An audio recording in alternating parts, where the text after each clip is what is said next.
It is 5 o'clock. Today is Tuesday, September 26th, 2023, and I'm calling to order tonight's meeting of the ISD 191 Policy Review Committee. I'd like to welcome everyone who's joining us tonight and anyone who's watching from home. We'll start tonight with Amina Aftadal, starting with new policies. Policy 621, Literacy and the READ Act. Welcome, Amina. Thank you, members of the board. This evening, we start with Policy 621, Literacy and the READ Act. This is a new policy. It is a reflection of the 2023 legislation, the READ Act. The Policy 621 is a number that we had assigned to the policy for educational research, and that policy will be renumbered to stay in alignment. The READ Act policy includes new definitions for literacy and reading that are found in the legislation, directives for screening and identification for students and their reading levels, directives on use of interventions and new guidance on literacy plan development, directives on training and professional development, and new limitations on the literacy aid incentive. Literacy aid incentive is a funding that we have been receiving. Now it has limited use to support the READ Act professional development. All of that can be found within the Policy 621. Great. Thank you very much. Committee members, any questions or comments? Is like what's crossed off, is that coming from like the old? That's my recommendation, is that those two paragraphs not be included. The two paragraphs are very limiting. They're time limited, and so they'll expire before we have to come back and revise this policy. They're also directive within legislation, and so we'll continue to do those things, but they don't necessarily, in my opinion, need to be codified into policy. So just to clarify, because we don't typically get new policies, not very regularly at least, this is an MSBA template supplied by our friends at the MSBA, and the strikes that you have made here are what you're recommending we would not carry through off the template, correct? That's correct. Okay. Any other questions? Oh, I don't. Nope. I had a couple of things. Let me scroll back up. Roman numeral 2. Oh, yeah. General statement of policy, there's some odd spacing in that second line. It's kind of a formatting issue, probably with the upload. Same with Roman numeral 3, definitions, using C, grade 1 and grade 2 as an example. It's kind of throughout the policy, so I'm guessing that it has to do with the upload. Mm-hmm. So when it comes forward to the board, just take a look at that. Bottom of 621-5.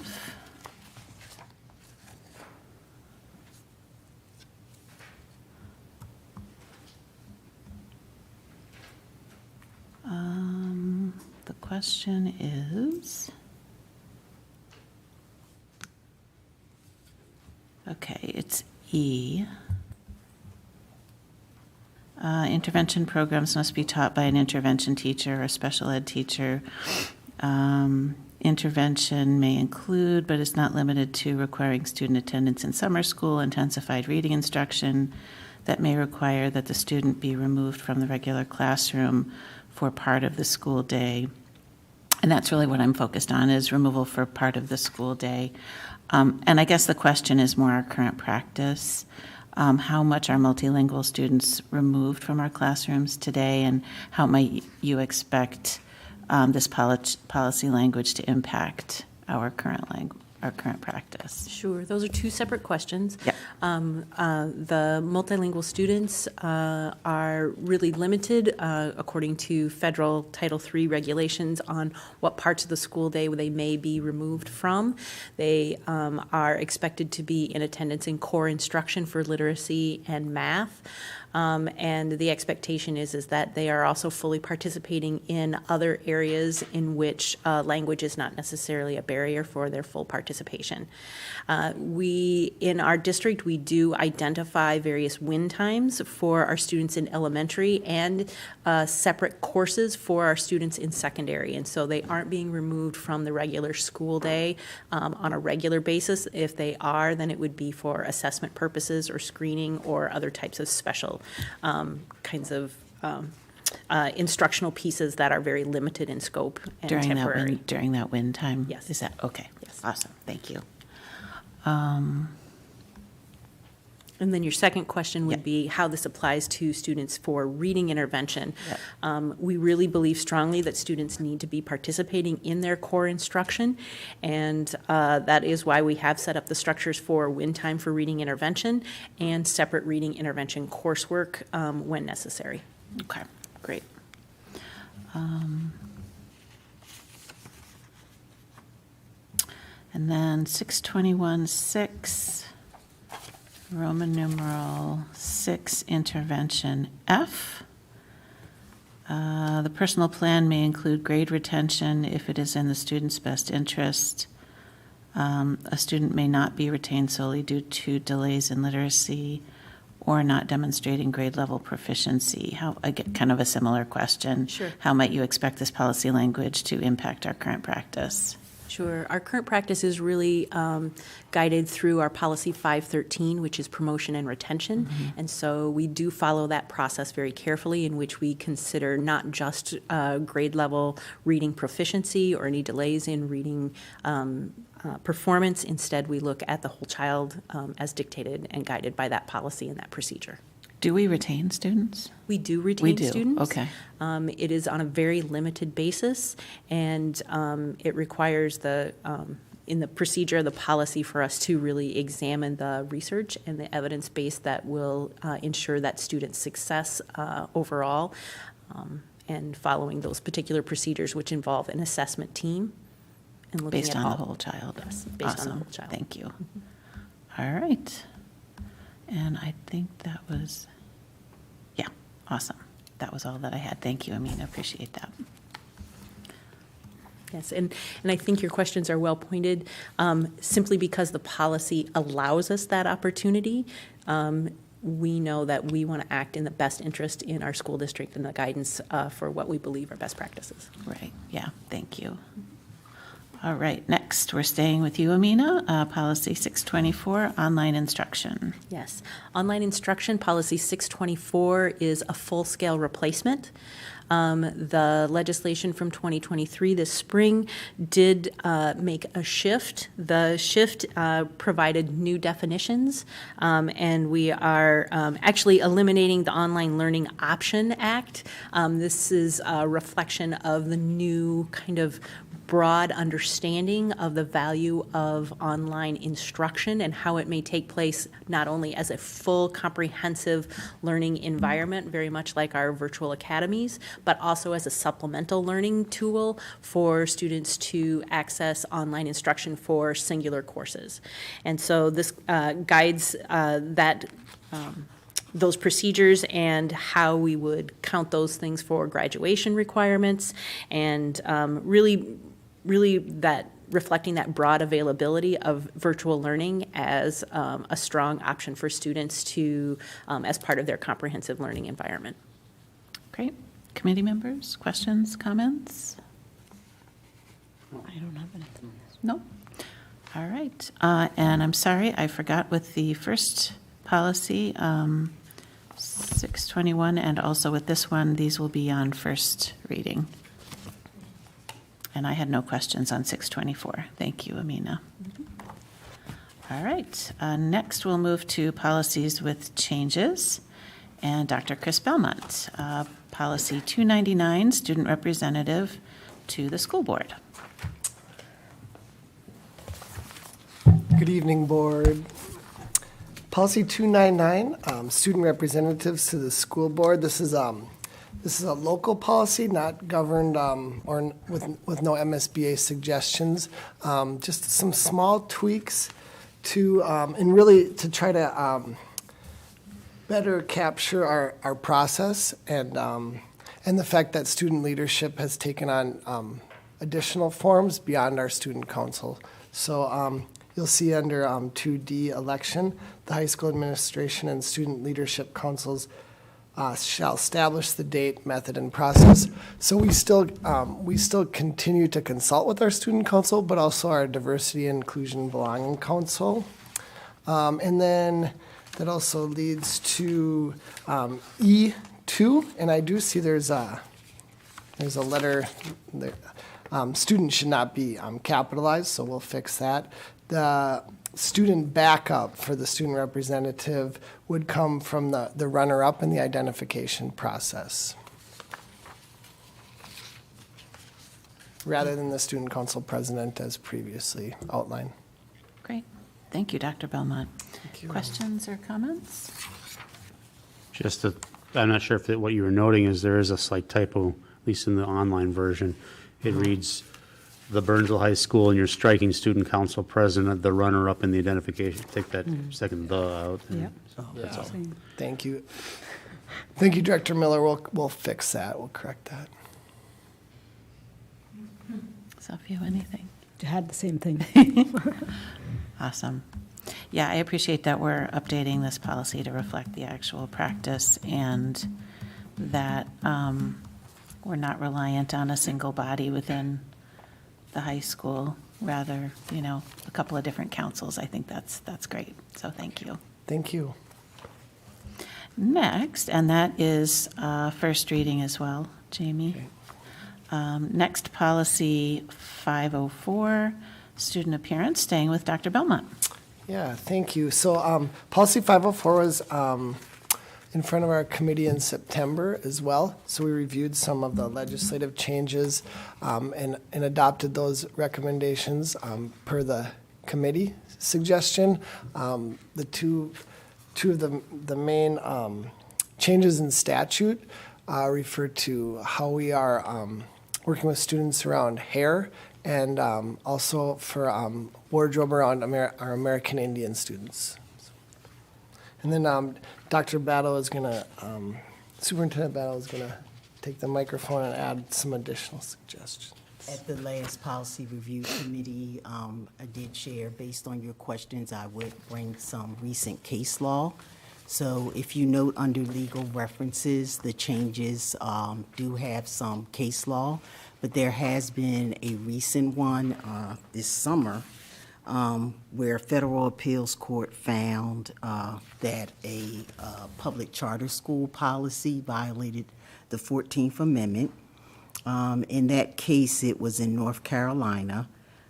Parents and students sued over the institution's dress code policy that says girls must wear skirts. So a federal appeals found that the policy did violate the 14th Amendment's Equal Protection Clause, and it did rise to the occasion for review from the U.S. Supreme Court.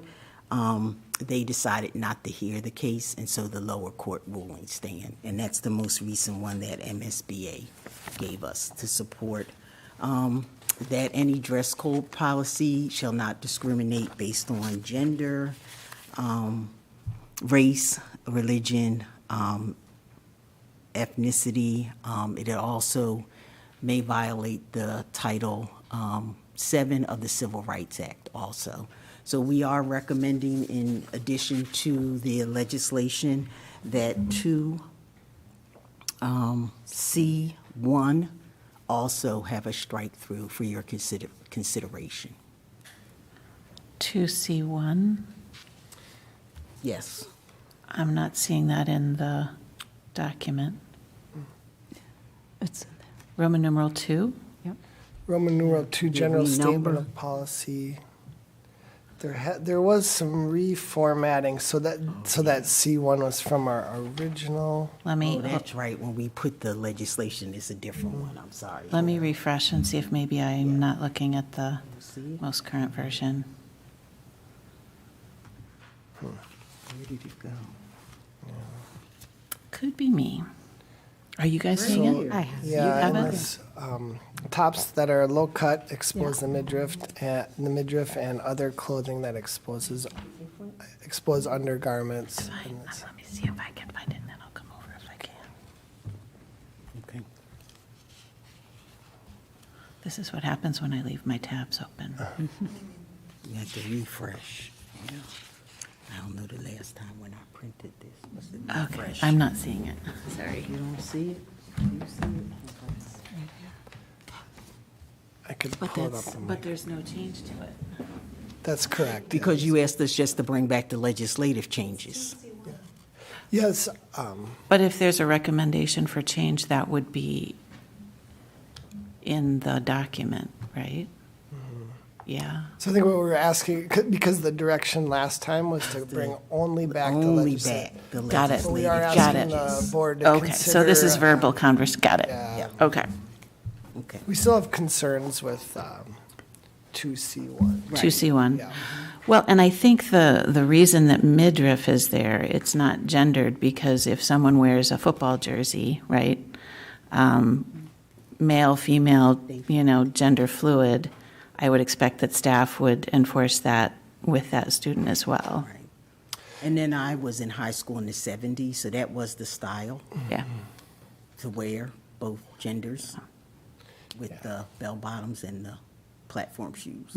What I- So- Yeah, that's a good point. We are And banning, weren't bell- we allowed are to banning use bell that bottoms either. and, no, I'm And just we- kidding. No one was allowed to expose Right, the right. midriff. It's a good point that it's not gender specific. And however, in consultation with principals, in application, it's been very disproportionate. So I would suggest that might be a training exercise, a professional development conversation, as opposed to policy, because the policy itself is not gendered. It's more of a, do we have new staff that maybe looks at that, this policy language through a certain lens or filter that is gendered, where the board very clearly, when we discussed it, was very cautious to make sure that this language was not gendered, explicitly because of that. I mean, I think there's policy and there's execution, as you rightly say, Dr. Belmont. It's a professional development question.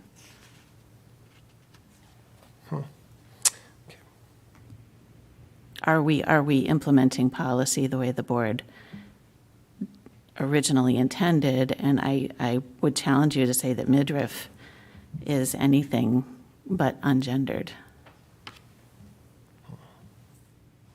Yeah, I think the principals continue to, and perhaps it's like Dr. Battle said, styles change, and so it's really like continuing to advocate for our principals, especially our male principals, to be implementing policies and processes that make sure that we are having a safe and positive and positive relationships with students and families. We can continue to direct our administration to the procedures, which share that procedurally, our administrators first need to identify a threat to safety or the educational process. So it's okay. Yeah. So maybe- And I would even say, I mean, I don't know, I mean, this isn't for policy necessarily, but I wouldn't expect it to be more of a challenge for, a principal, whether they're male or female or otherwise. I mean, it's a conversation, right? I mean, if it's a challenging conversation for one, it's a challenging conversation for another, whether they're male, female, or otherwise, as a principal. It's a difficult conversation to have, I understand, but if it's something that needs to be addressed and it's outlined in policy, yeah. I'm just sharing what the feedback we had from the summer. Yeah. Committee members, I don't want to dominate. No, I don't have anything to add. Okay. Is that you? I don't really either. Okay. Well, were there any other recommended changes other than C1? No, just the reorganization per like MSBA guidance. Okay, awesome. And again, going back to the conversation we had about this policy last time, you know, this committee at least wasn't against making the changes. You know, it was, let's see, you know, how things unravel in the next year or two, you know. We're here, right? Sorry, could you clarify? I just Well, what- because what the- last time we talked about, you know, the changes that MSBA was recommending are new, and there are two different approaches, the highly technical, which we have here in policy, and the more broad, which is what MSBA was introducing. And as I had discussed with the MSBA representative, each district kind of needs to figure out what's going to work best for them.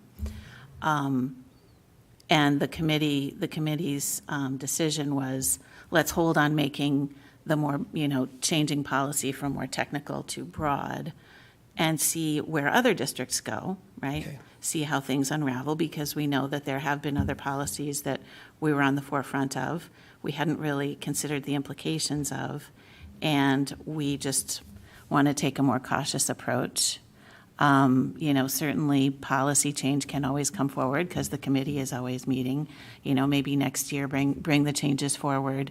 I know that committee members have also mentioned the image that was included with MSBA's model policy might be a good inclusion when that does happen, just to help as an illustration of perhaps what, you know, what admin is trying to accomplish. So.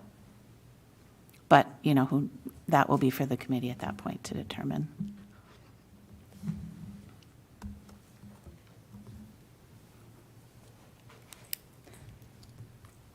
I just wanted to mention Roman numeral 2, we have A, B, C, and then it looks like D got crossed out to E, so I'm wondering if there's a D or if that was supposed to be a D. After 6, are you referring to? Under 6. Under 6. Yeah, it crossed out D and there's an E, but then that It should be means the no other D. way around. It should be the other way around. Yeah. Thank you. We'll Yeah. fix, thank you, Director Marsal.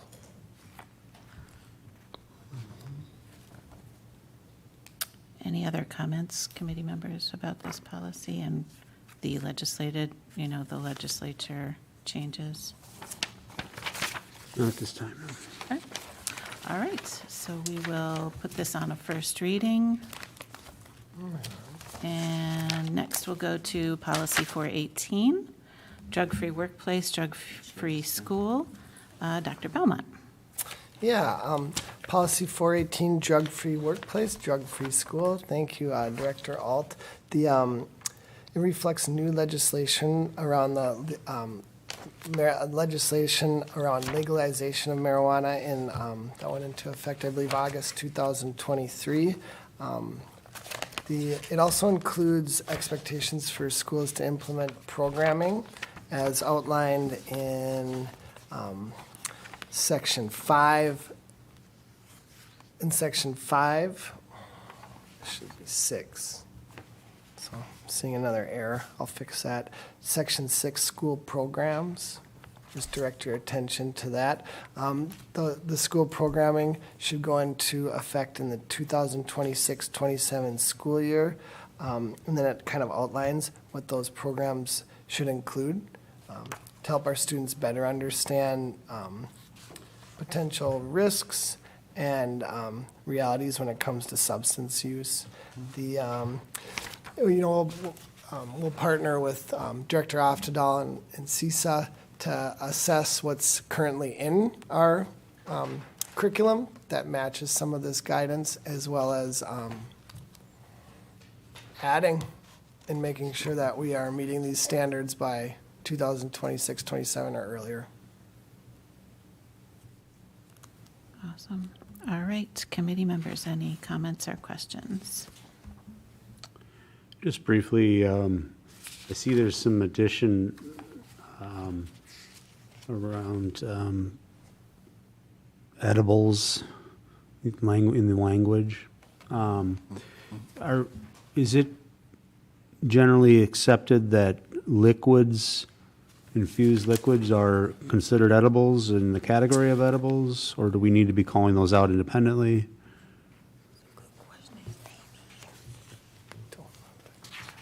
I'm not certain on that answer. Get back to you on that one.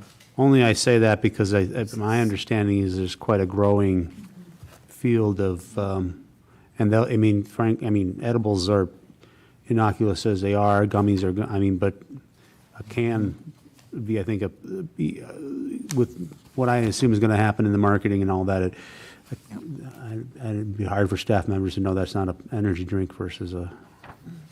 You can check with MDE, they do issue guidance. These and other. I don't know if all I'm legislative asking is, do we have to changes. call it out separately as something, independently liquid edibles, or just, is edibles cover the whole spectrum of potential usage of the product? So Okay. that's it. Thank you. Sophia?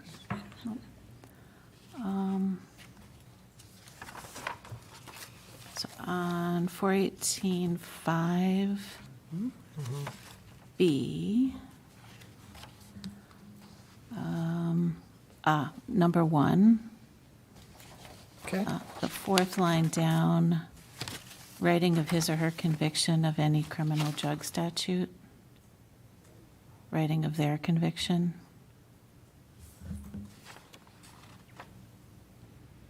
Remove the his and her. Remove Yeah. the his and her, yep. Okay. Other than that, I didn't have any other questions. And this one will be first reading as well.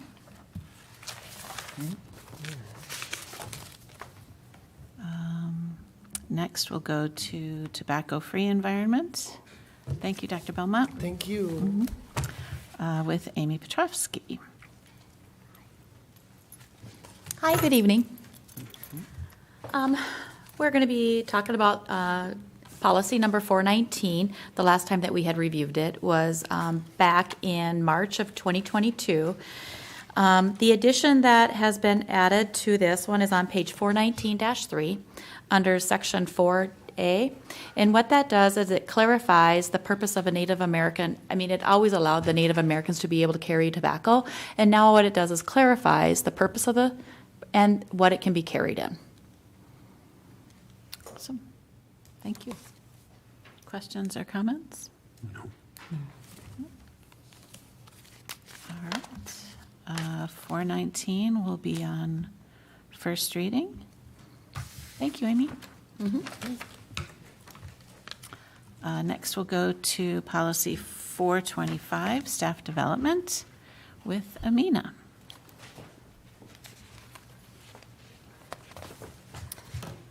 So policy 425, professional development, has one new legislative requirement in section 7 for paraprofessionals or educational assistants, aides, other instructional support staff, the requirement that those staff are provided with 8 hours of paid professional learning each year, and kind of some guidance on based on their job and position of what that particular training would entail. Great. Questions? No. All right. Policy 425 is on first reading. And returning, thank you, Amina. Policy 506, student discipline, with Dr. Belmont.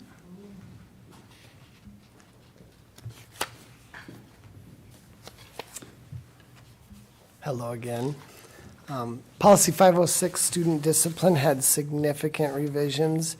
We spent a lot of time working with principals, teachers, and MSBA, as well as our general counsel, to make sure that that we were aligned.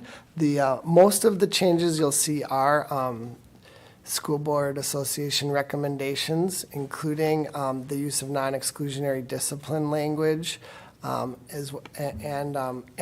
that districts are required to implement strategies, in particular for preschool through third grade students in cases of suspension or in cases previously considered for suspension. Reasonable force, notification to parents, expectations around notification to parents around exclusion, and our behavior processes. New guidelines around readmission following students being excluded or suspended. A new process and notification for parents to be able to file complaints and rights according to around exclusion and discipline. Cell phones, some changes because of connecting cell phones more tightly to acceptable use policies or like disruption. And the reporting expectations that our school districts are now expected to report around exclusion and reasonable force for general education students. One note that wasn't specific to MSBA recommendations or wasn't specifically addressed in the recent legislation was around removal, section 11. In working in consultation with our leadership, we found we chose to recommend to the board that we remove some of the description in the language around temporary removal from class. We found the three things that the practice isn't currently being implemented in recent memory at our schools. Second, that the language around periods, class periods, doesn't apply to our K-12 system as closely. And then finally, concerns around our new non-exclusionary practices. It didn't seem to align and make sense. So. Great. Thank you. Questions or comments? No.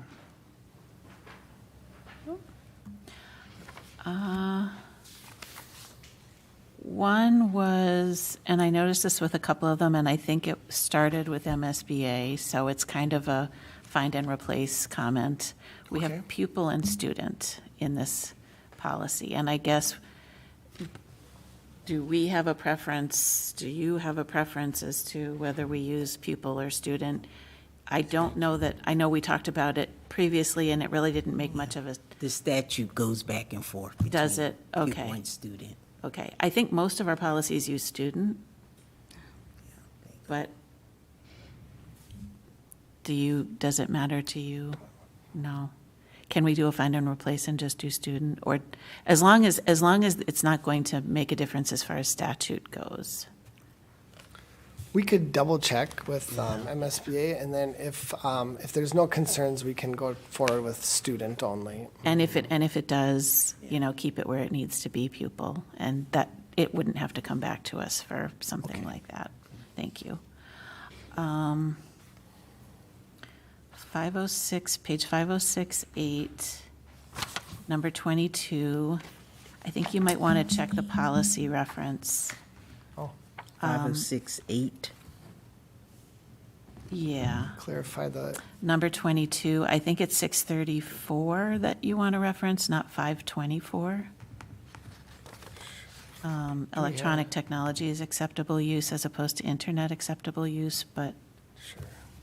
You said 534. 634 is probably the one you want to reference as opposed to 524.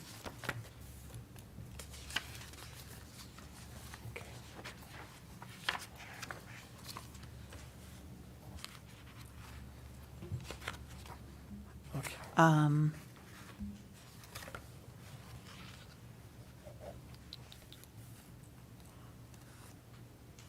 And that was it.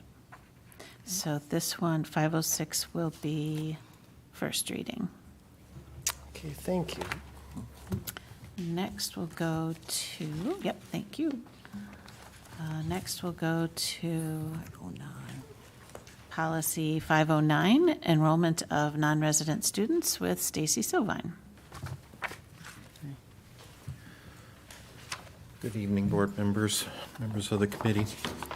Bringing to you tonight Policy 509. It's my recommendation that we adopt the MSBA changes as provided. There's just some moving around of the paragraphs, so rewording, formatting, and updating language to reflect current legislation. Great. Questions or comments? No. No. All right, policy 509 will be first reading. Thank you, Stacy. Policy 515, protection and privacy of pupil records. Dr. Belmont returns.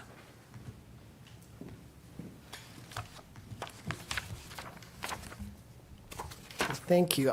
Policy 515, protection and privacy of student records, also underwent some fairly substantial changes around access and release of student data.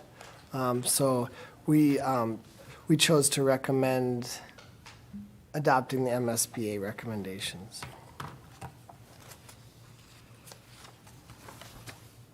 Any questions? No. No. All right. Policy 515 will be first reading.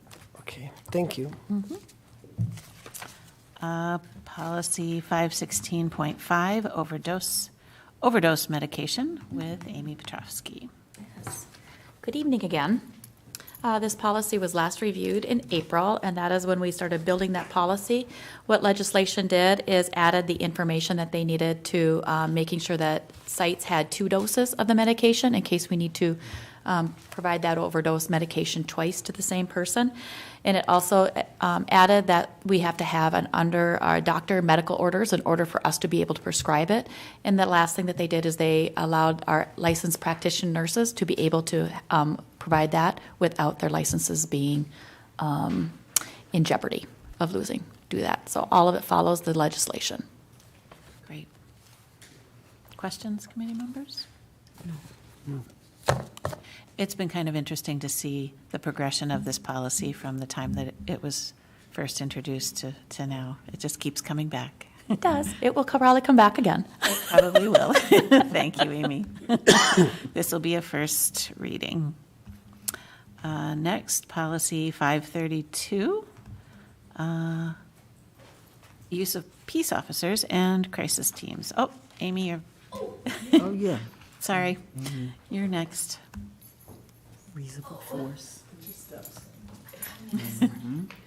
Okay, so this one was reviewed in January, but if you go to page 532-4, one of the things that they have added with the legislation is revolving around restrictive procedures. And so restrictive procedures are restraints or seclusions of students that we have been reporting for special education students since the beginning of time. What this does is it adds it also into general education students. They also need to be reported if there's a restrictive procedure done on a student without an IEP or even a Section 504. All right. Questions? No. No? No. No? All right, first reading. Next, we have our school meals policy, 534, with Stacy. Okay.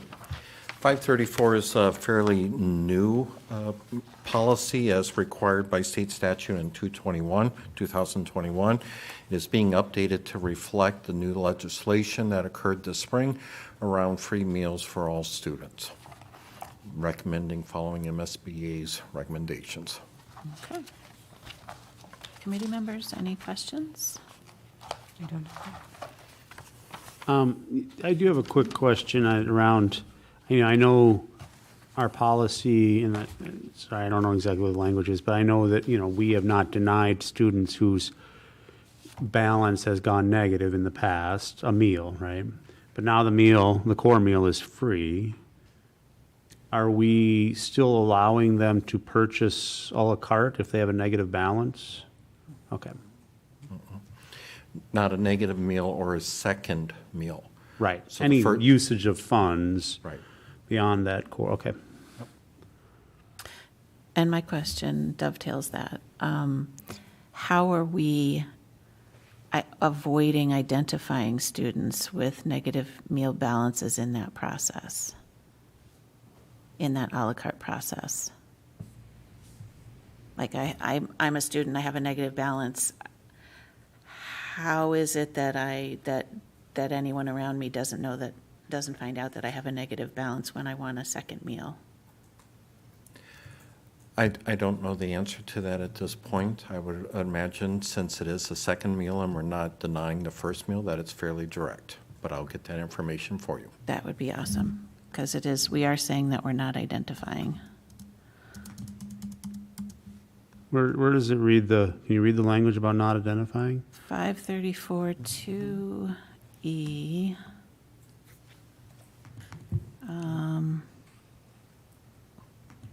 Wait a minute. Okay, so that was the language about the a la carte. E says they're not allowed. Right, E says they're not allowed. So your question is, how do we tell them?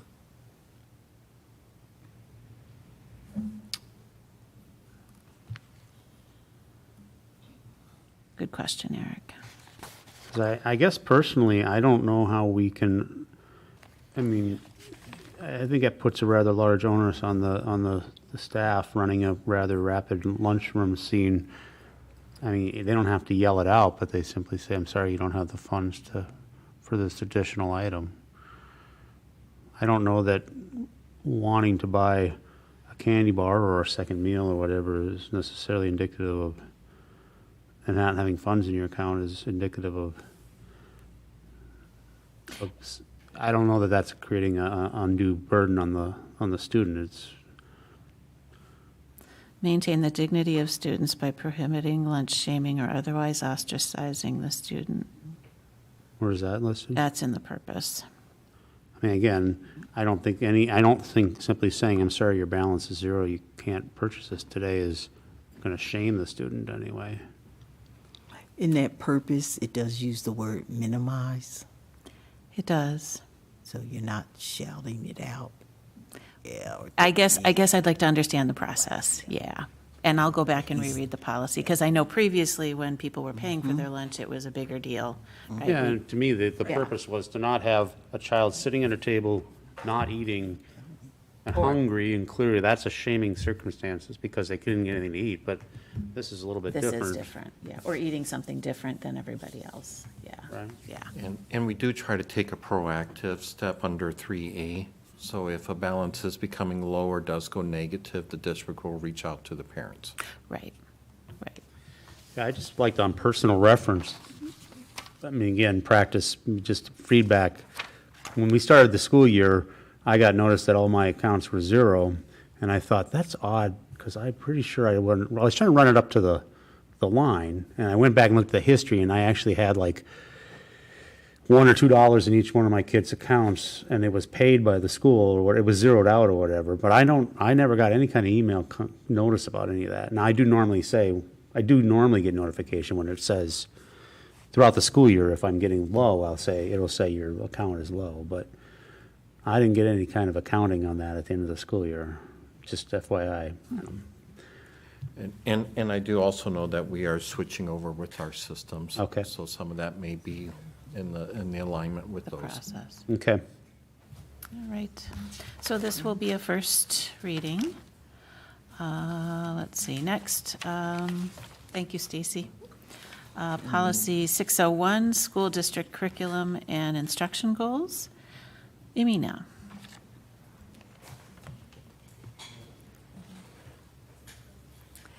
Policy 601, the changes, there are new definitions, and the new definitions throughout the policy are embracing the anti-racist and culturally responsive curriculum language that was put into legislation in 2023.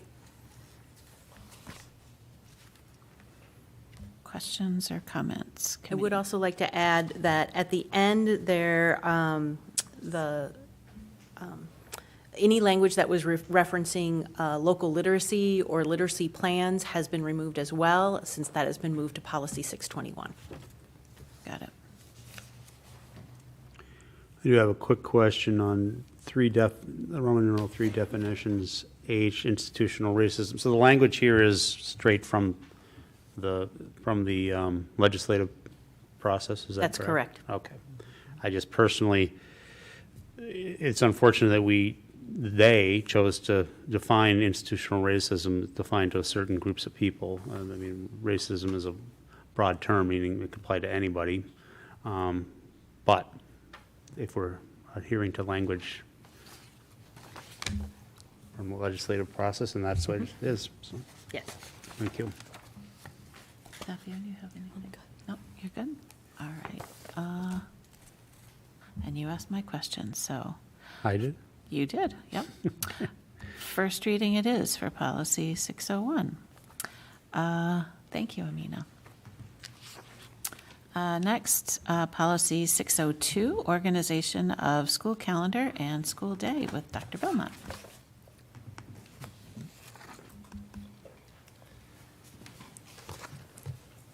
Thank you, Board. Policy 602, organization of school calendar and the school day. We did, based on the recent legislation, adopt some new recommendations from the Minnesota School Boards Association. Includes in 5D around e-learning days that we are expected to adopt an e-learning day plan after consulting with exclusive representative of the teachers. This is an example of policy that just reinforces current practice. In 5H,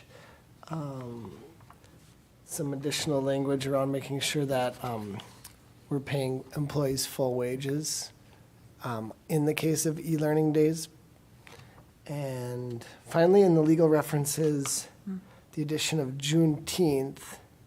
And I apologize to the committee, as I was just thinking right before I came up, the addition of Juneteenth in the legal references, I'm wondering if it should also appear in the list under 3B3. Even though it's in the summer and we don't kind of consider it traditional school days, it doesn't show up on the calendar. As we're currently printing, I wonder if it should show up in policy, kind of prompting us to add it to our school calendar that's published. I think for the sake of summer programming, it makes sense. Okay. Yeah. Yeah, all right, so we'll add that in the language to.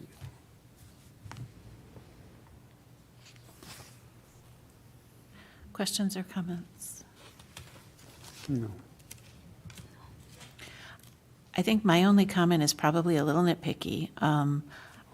In terms of Roman numeral 5D, Okay, I'm thinking it should be the superintendent or designee because the school board doesn't consult with the exclusive representative. There's kind of a leap from the school board to consulting with the exclusive representative of the teachers, and it really is the superintendent or the designee that consults on the calendar. The board approves, but I think that's in statute. is that in that statute broken language? down. All right, well, then that's, They're operating with our authority, basically. yeah, okay. We'll leave it as it is. Check. we'll double check. Okay. If that's what it needs to be, then that's what it will be. So that one will be first reading as well. Moving next to 603. Thank you, Dr. Belmont. Thank you. 603, curriculum development with Amina. Policy 603, there were some minor changes that reflected some of the changes in legislation around systems accountability. One of the most significant changes is, again, the removal of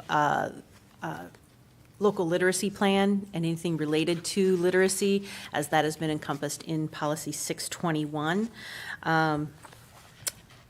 The MSBA policy also, based on the legislation, not only removed that which is in section 6, but also added that the language in section 4 about the anti-racist and cultural proficient language from policy 601 as well. Questions or comments, committee members? No. Nope. All right, first reading for policy 603. Policy 604, Amina, instructional curriculum. Policy 604 has updates around academic standards for career and technical education. You can see that in section 2, letter D. There also are updates to the required academic standards for the arts, and you'll see that in section 3, letter B. And I think the only other piece of significance would be the addition in section 2, letter H, just providing some protections for instructors and site leaders, principals, for including some cultural proficient instruction in the curriculum. Questions or comments? No. Is there a reason why Roman numeral 2A, some of these numbers like have the capital letter crossed out? It's like lowercase letters and some are like capital letters? Is Sure. that intended? It was intended to just be consistent Okay, across the board with capital letters. okay, Some were capital and some were lowercase, and so they've all been switched to uppercase letters. I think the upper cases are crossed out. Okay. Any other questions? Language? Nope. All right, policy 604 is a first reading. Policy 616, school district system accountability with Amina. So some updated definitions around graduation standards and world's best workforce.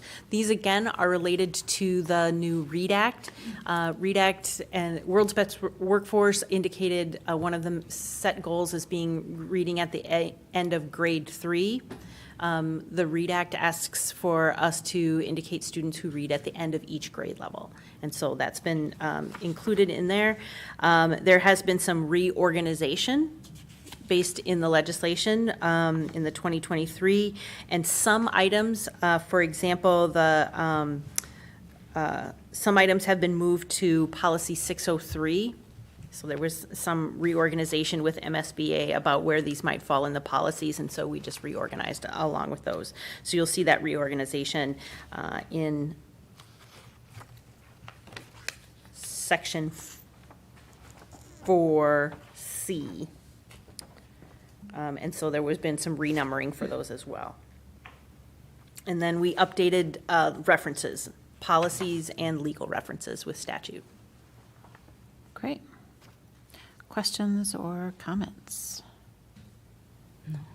No. Nope. Okay, policy 616, first reading. And staying with you, Amina, policy 620, credit for learning. Yes. So policy 620 has been updated to reflect some new legislative language around PSEO, post-secondary enrollment options. It does eliminate references to online learning, and those have been moved to the new policy 624. So you'll see some of those deletions around online learning. Those have now all moved into the Online Instruction Act. And then there are a couple of other pieces you'll see in the new section 6, which is credit for employment in healthcare industry. Students are able to earn high school credits for graduation based on their employment in healthcare industry, and then updates to legal and cross references. Great, thank you. Committee members, questions? No. All right, think that's my policy 620 is a first reading as well. Thank you, Amina. Policy 708, transportation of non-public school students with Stacy.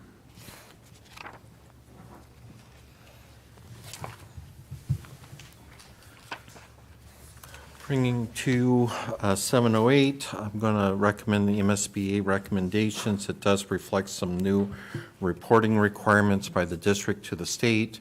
Again, the district can continue to work with private schools in providing transportation. We have to report on how many students we actually transport. Then it goes on to the next two sections, whether we had our own buses, we would take the funding directly. If we contract, then we can charge back for that purpose. Those were the only updates. Okay, thank you. Questions? No. No? This was another one that I noticed students and pupils They go back and forth. go in back and statute. forth. Okay. So I guess, We'll double check. yeah, if you can double check, that'd be great. Thank you. And last one, policy 806, crisis management policy with Stacy. I'm sorry? Crisis management policy 806, did I miss one? 691 and 709. Oh, geez, I'm sorry. Educational research, I'm getting ahead of myself, 691. She wanted to skip.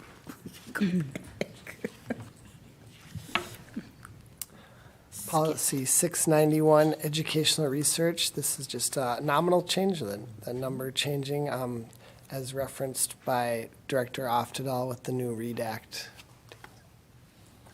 Great. Questions? No. No? All right, 691 is on consent. Thank you. Yep. 709, Now we're back. looks like Stacy's coming back. It's coming out. Student transportation safety policy.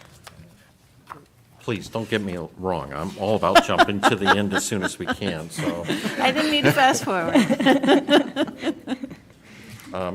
709 reflects a lot of changes to legislation. We are implementing this with our Director of Transportation and Operations, along with the principals and the assistant sup.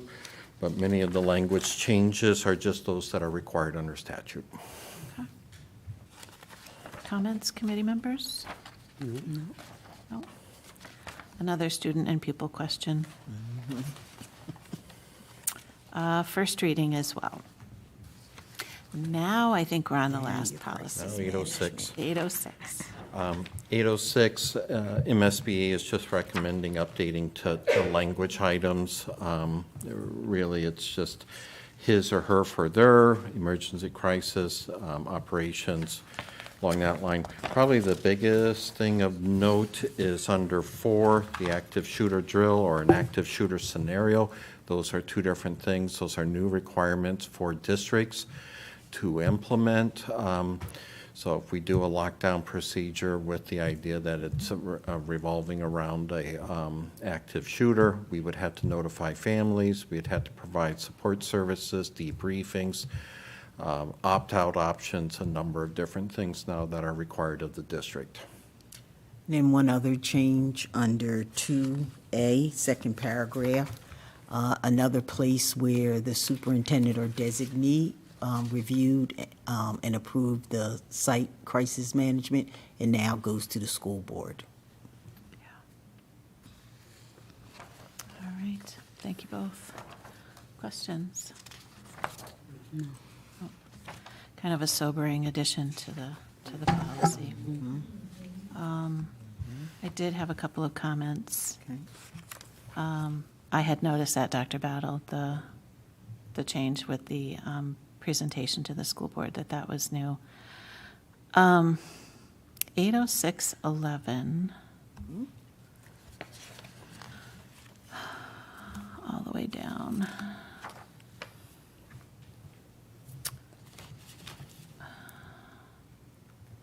So it's H. At a regularly scheduled school board meeting, a school board of a district that has conducted an active shooter drill must consider the following: the effect of active shooter drills on the safety of students and staff, and the effect of active shooter drills on the mental health and wellness of students and staff. It's very vague. And we need to make sure that we're doing our responsibility with this as well. So I guess my question is not so much I don't know how much in policy this needs to go, but in terms of considering how we as a board react to that and what we need to consider in terms of the data, the surveys, and this might be a conversation elsewhere with the rest of the board. Well, by all means, we do currently do surveys after like fire drills and feedback Okay. types of things. And in working with Jason Sellers, I mean, with this type of an activity, we would be able to provide a pretty much by the numbers scenario. So while we have all of the services, the support services in place, we could report to the board of those support services, this is how many students access them. This is how many students opted out of the drill. This Yeah. is how many students. Yeah. So, I mean, we can give you a by the numbers kind of a report with this without diving in too much to. Yeah, exactly. I mean, I don't want it to be Right. a highbrow considerate, because this is it's a very significant event for our families and for our students. And I know you guys will do an awesome job of helping us do that when the time comes. Yep. So that was just something that I had thought about. So, anything else? No. I think that was all that I had. Yep, that was it. So, yeah, this was a first reading, and wow, lots of policies this time. Thank you, everybody, for your hard work and lots of legislative changes. Appreciate it. Do we have, does this, are we still, are you guys still working through more? There still are more, okay. So, Oh, yes. so maybe, Teresa, Dr. Battle, when you and I have our next prep, we look at the number of policies that we're reviewing, because this was kind of tight going through all of them in this hour. And if there are going to be a lot that have, more than just non-substantive, we kind of reduce the number so it's manageable for you guys and for us. Well, I'm physically capable of being in at 4:30 if need be too also, so I don't know if that fits to your guys. Are you? Good. We can talk about it, Yeah. but I'll check in, and Dr. Battle, you and I can chat. Okay. Thank you. Great, we're adjourned. Thanks, everybody. Thank you.